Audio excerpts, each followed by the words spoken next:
For most of human history, diabetes was so rare it barely had a name. Imagine a world where an entire village could live and die without a single person needing insulin, blood sugar tests, or warning labels on food. Medieval peasants, millions of ordinary people spread across Europe, lived harsh, physically demanding lives. Yet the disease that now affects every third American simply did not exist among them in any recognizable form. This isn't romantic nostalgia. It's a historical fact that forces an uncomfortable question. How did a population with no medical knowledge, no supplements, and no modern science avoid a condition that overwhelms us today? Medical records from the Middle Ages are scarce, but what we do have is revealing.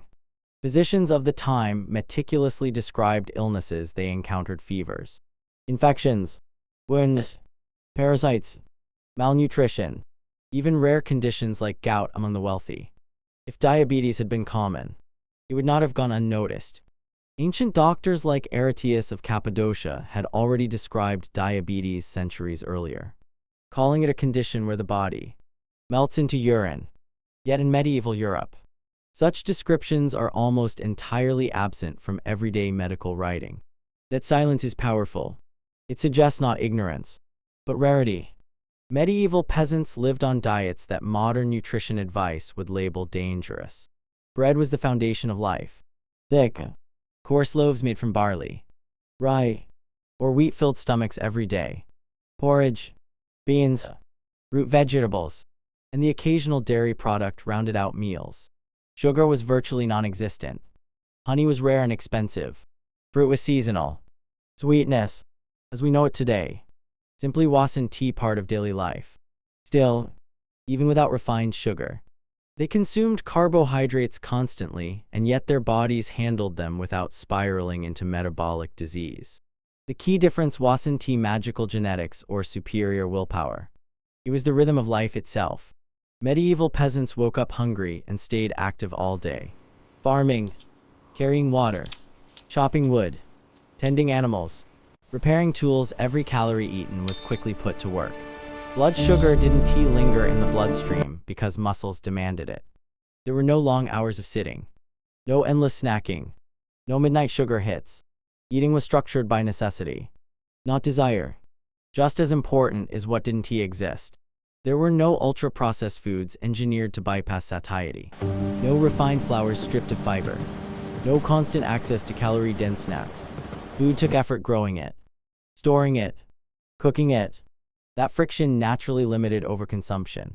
You couldn't eat mindlessly when every bite represented labor. Obesity, one of the strongest predictors of diabetes today, was extremely rare among peasants. Chronic overeating simply wasn't possible for the poor. When food was scarce, bodies adapted. When food was available, it was used efficiently. Their metabolism wasn't broken because it was never overwhelmed. This doesn't mean medieval life was healthy or desirable. Life expectancy was short. Disease and injury were common, and survival was never guaranteed. But metabolic disease, the slow, silent breakdown of the body caused by excess, was not part of their world. Diabetes is not an ancient curse. It is a modern invention. Understanding this isn't about glorifying the past.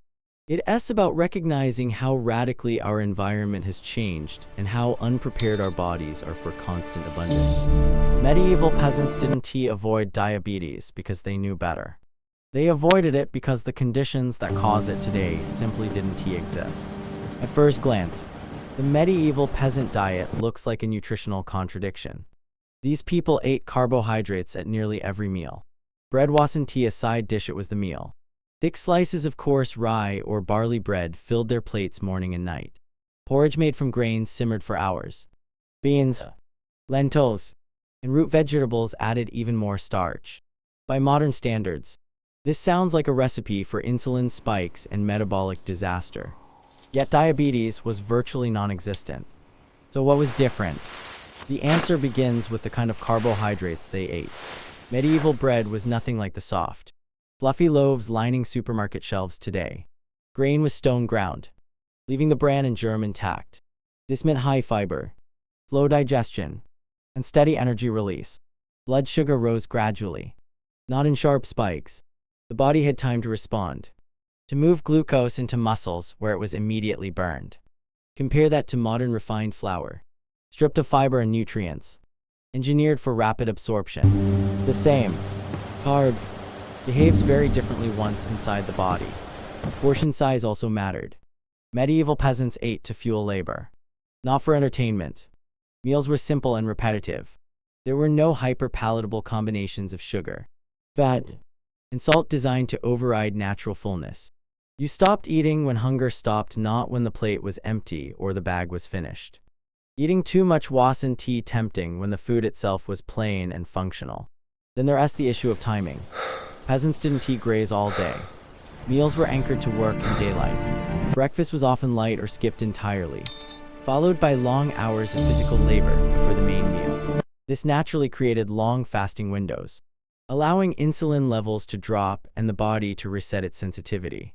Today, constant snacking keeps insulin elevated from morning to night, slowly dulling the body's response.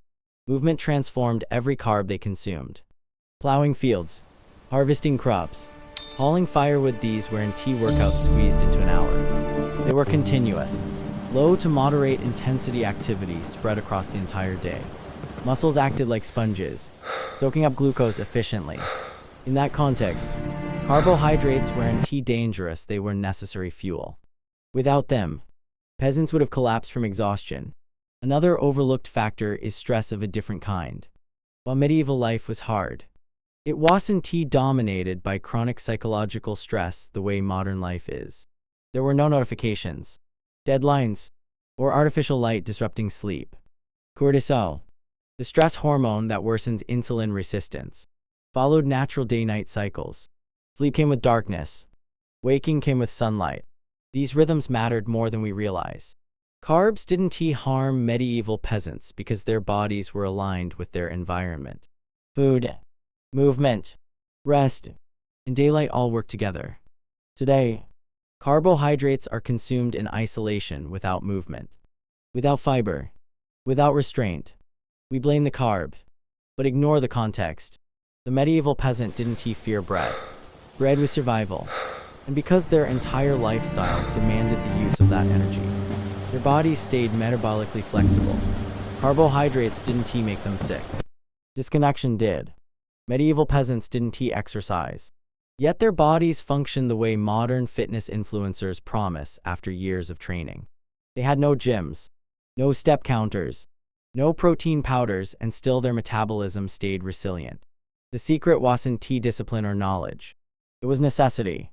Their lives demanded movement in a way modern life simply does not.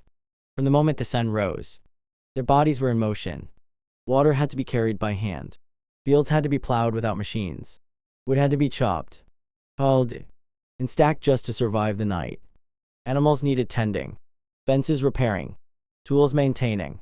This wasn't intense exercise for 1 hour followed by sitting. It was steady physical labor spread across the entire day. That constant movement kept their muscles active. And active muscles are the body's greatest defense against insulin resistance. Every movement burned glucose. Every step pulled sugar out of the bloodstream and into working muscle fibers. Blood sugar didn't linger, spike, and crash the way it does today. It was used immediately. This is something modern medicine often overlooks. The body evolved to process carbohydrates through motion.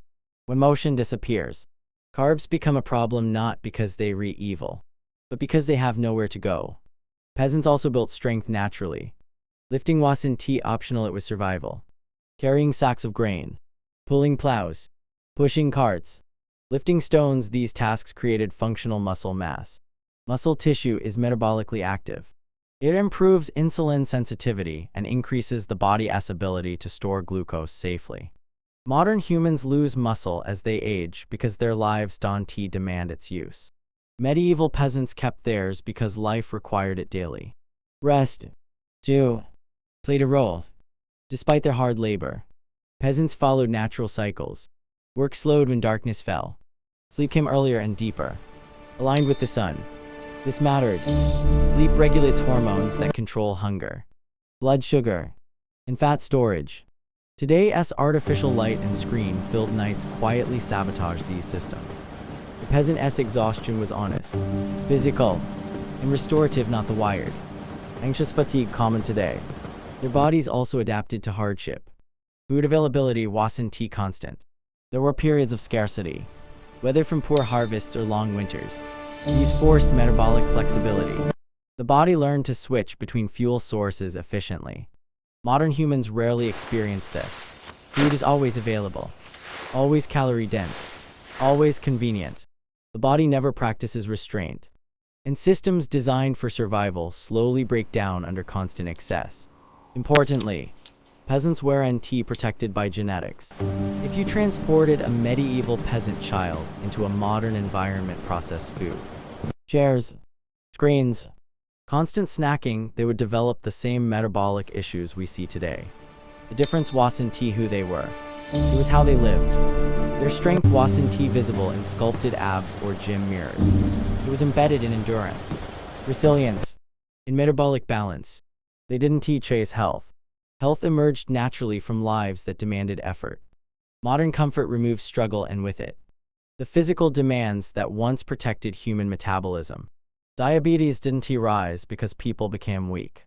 It rose because bodies stopped being used the way they were designed to be used. When people think about sugar, they imagine desserts, candy, and soda. But for medieval peasants, sugar was almost mythical. It wasn't a daily ingredient or even a weekly one. Refined sugar existed, but it was a luxury reserved for the elite and often used as medicine, not food. For the average peasant, sweetness came rarely from seasonal fruit or a small amount of honey. If they were lucky, their bodies were never flooded with sugar the way modern bodies are every single day. The real shock isn't that medieval peasants avoided sugar, it's how completely modern life is saturated with it. Sugar today hides in places we don't even think to look. Bread, sauces, cereals, salad dressings, yogurt, and even foods marketed as healthy contain added sugars. This constant exposure trains the body to expect sweetness at every meal. Insulin is released again and again, never given time to rest. Over years, cells stop responding. Prediabetes is born not from indulgence, but from repetition. But sugar isn't acting alone. Medieval peasants also avoided refined vegetable oils, another modern invention. Their fats came from animals, dairy, or small amounts of olive oil depending on region.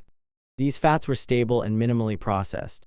Modern seed oils, extracted using industrial methods, are everywhere. Fried foods, packaged snacks, fast food. These oils promote inflammation, which worsens insulin resistance and damages metabolic health. Peasants didn't avoid these fats intentionally. They simply didn't exist. Then there's liquid sugar. Medieval people drank water, weak ale, or herbal infusions. Sweet drinks were not part of daily life. Today, sugar enters the body in liquid form constantly. Sodas, energy drinks, sweetened teas, flavored coffees. Liquid sugar bypasses the body's natural satiety mechanisms. You can consume massive amounts without feeling full. This overwhelms the liver, leading directly to fat accumulation and insulin resistance. Peasants never experienced this metabolic assault. Perhaps the most dangerous sugar of all is time. Modern humans are exposed to sweetness from childhood onward. Without breaks, medieval peasants experienced long gaps between indulgences. Their metabolism had time to reset. Today's bodies never get that chance. Insulin stays elevated. Fat storage becomes the default. And blood sugar regulation slowly collapses. Even psychological exposure matters. Medieval peasants didn't crave sugar the way modern humans do because their brains weren't trained to expect it. Today, sweetness is engineered to be addictive, triggering dopamine responses similar to those of drugs. The battle isn't against willpower, it's against design. This is why blaming individuals misses the point. Medieval peasants weren't virtuous. They were protected by absence. The modern environment removed friction and added constant sweetness, cheap calories, and industrial fats. Diabetes didn't appear because people suddenly lost discipline. It appeared because the food system changed faster than human biology could adapt. The sugar bomb wasn't dessert. It was the environment itself, and medieval peasants never had to live inside it.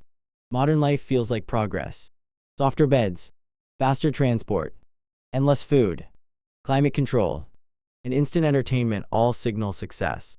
Yet hidden beneath this comfort is a biological cost our ancestors never paid. In just a few generations, the human body was placed into an environment it was never designed to handle, and diabetes became one of the most visible consequences. Medieval peasants lived with limits. Food took effort. Warmth required work. Movement was unavoidable. Today, limits have been engineered out of daily life. Calories arrive with a click. Temperature never challenges the body. Movement is optional, even inconvenient. This constant ease removes the small stresses that once kept metabolism flexible and resilient. Without those stresses, the body becomes fragile. Comfort changed how often we eat. Medieval peasants ate when food was prepared and daylight allowed. Modern humans eat from morning to night. Breakfast blends into snacks. Snacks into lunch. Lunch into dessert. Dessert into late-night calories. Insulin, the hormone that manages blood sugar, never gets a break. Over time, cells stop listening. What once worked smoothly now requires more and more insulin to get the same result. Prediabetes is not sudden failure, it is slow exhaustion. Comfort also altered posture and stillness. Chairs replaced squatting. Cars replaced walking. Elevators replaced stairs. These changes seem minor, but they remove thousands of muscle contractions per day. Those lost contractions matter. Muscles regulate blood sugar more effectively than medication. When they're inactive, glucose remains in the bloodstream, damaging blood vessels and organs. The body wasn't designed to sit for hours, and it shows. Artificial light reshaped sleep. Medieval peasants slept with darkness and woke with the sun. Modern humans live in permanent twilight.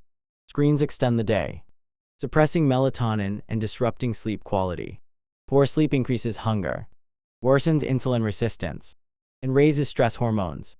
Even perfect diets struggle to overcome chronic sleep deprivation. Comfort quietly sabotaged one of the body's most important regulatory systems. Climate control also plays a role. Cold and heat once forced the body to burn energy to maintain temperature. Today, thermostats do that work for us. The body's natural calorie-burning mechanisms stay idle. This reduction in energy use compounds the effects of overeating and inactivity, pushing metabolism further off balance. Perhaps most damaging is psychological comfort. Modern life removes immediate survival threats but replaces them with chronic stress, financial pressure, constant alerts, social comparison. This type of stress keeps cortisol elevated, encouraging fat storage and disrupting blood sugar control. Medieval peasants feared hunger and hardship, but their stress was episodic, not constant. The modern nervous system rarely rests. Diabetes didn't rise because humans became weaker. It rose because the environment became too easy, too constant, and too disconnected from natural rhythms. The body thrives on challenge. Remove challenge, and systems atrophy. The lesson isn't to reject progress or romanticize suffering. It is to recognize that comfort without balance carries consequences. Medieval peasants weren't healthier because they tried to be. They were healthier because life demanded it. Reintroducing small amounts of effort, movement, and restraint may be the most modern solution to a thoroughly modern disease.